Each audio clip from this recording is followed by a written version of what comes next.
Let's take another stop quickly now before we go into our major story of the day. This time around in INEC, say where the governor, Ayodele Fayose, says there are fresh plots by the federal government in connivance with some top leaders of the APC in the state to destabilize the state through illegitimate means. The governor addressed a press conference today at the Osuntokun Lodge of the Government House in Ado-Ekiti, where he alleges that the APC government plans to cripple the economy of the state, withholding the state January allocation and statutory budget support fund. The governor also accused the FCC of intimidating contractors handling various projects in the state by planning to freeze their accounts and ensure that all the projects are abandoned ahead of the 2018 governorship election in the state. And to our major story of the day, the chairman of the National Electoral Commission, INEC, Professor Mahmood Yakubu, has defended the budget for the commission. Professor Mahmood says the commission will spend about 40 billion naira for the year 2017, considering a whooping about 108 billion naira spent last year in the last election cycle in 2015.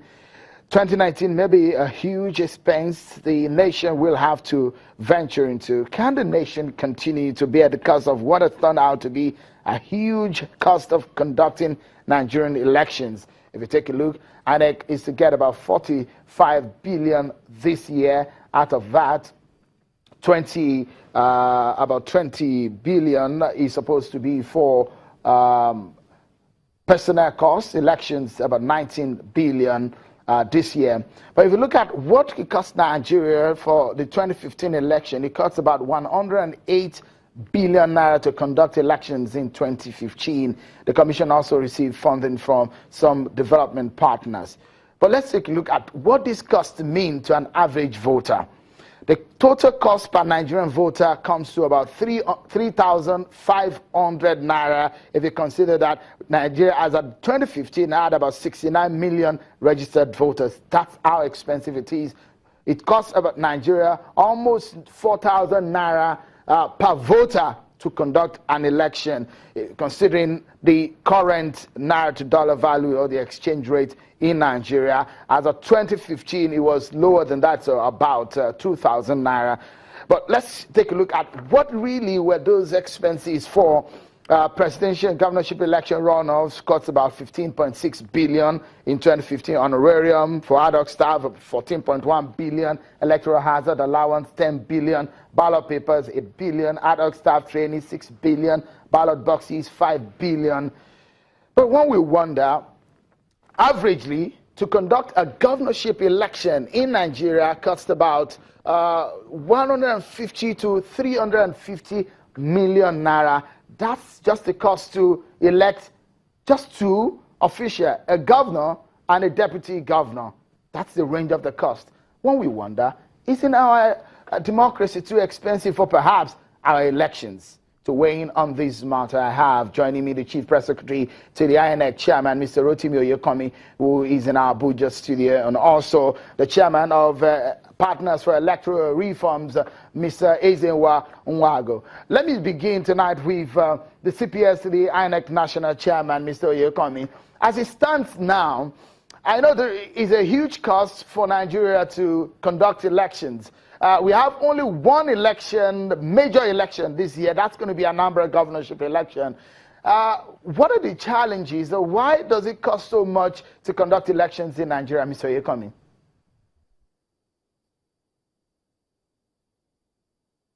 Thank you very much. As you know, Nigeria is a big country. The population is quite high.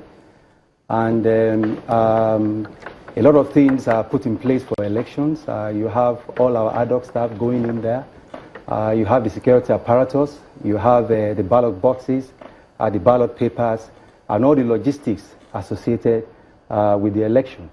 In 2016, we had 50 billion. And of course, about 20 billion of that went on personnel costs. And why? We have over 16,000 staff. We have over 800 offices nationwide. You know, we are in each of the 774 local government areas across the country. We are in the 36 states and also the Federal Capital Territory. and all these staff have to be paid and they have to be mobilized. That is different, of course, from the thousands of ad hoc staff that we bring in during elections. You know that we rely on the National Youth Corps members to conduct our elections. But of course, in 2016, we spent 87 billion on the election, and that was because, you know, in 2016 we had over 160 elections that we conducted, rerun elections, by-election, end of tenure, including Ondo and Edo. Luckily for us this year, we have just Anambra to conduct towards the end of the year. And our proposal for this year is quite less for electoral recurrence. For this year, we are going to have, for last year, electoral recurrence was about 24.9 billion. But for this year, for this 2017, it will be 19.1 billion because, of course, we have less. So the logistics that go into all these things, of course, is the reason. And then when you now have to you have an election and there's a dispute, and maybe they go, the contestant go to court, the court nullifies this election, we have to go back and reorganize. This costs money. You know, so those are the factors that make the conduct of elections very expensive in Nigeria. Mr. Ezenwa Nwagu, Chairman, Partners for Electoral Reforms, you are almost every time at one election or the other, and you know the activities of INEC just as much as some of the staff of INEC. 16,000 staff, 800 offices. Isn't that too much?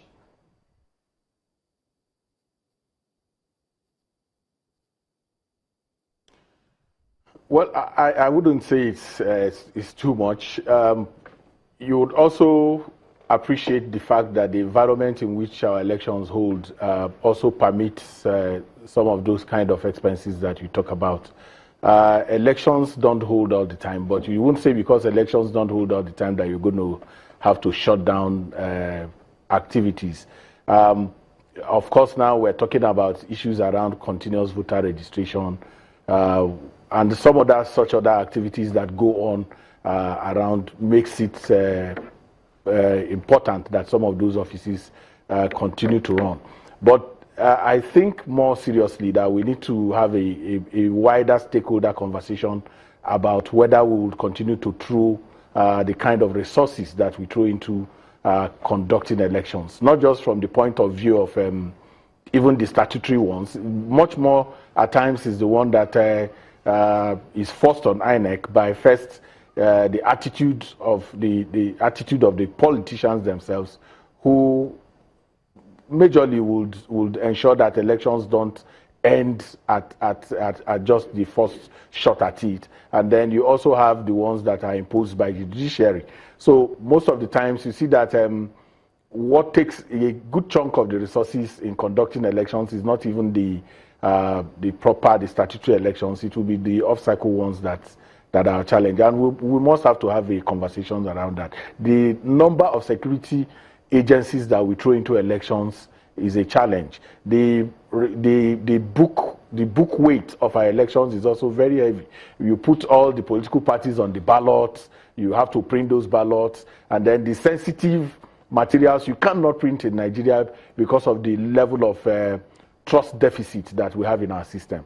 So those are the things that compound our problems. But except a frank conversation is held by stakeholders to deal with the issue of this humongous amount of money that we throw into elections, we may just still continue to have to deal with it the way we are dealing with it now.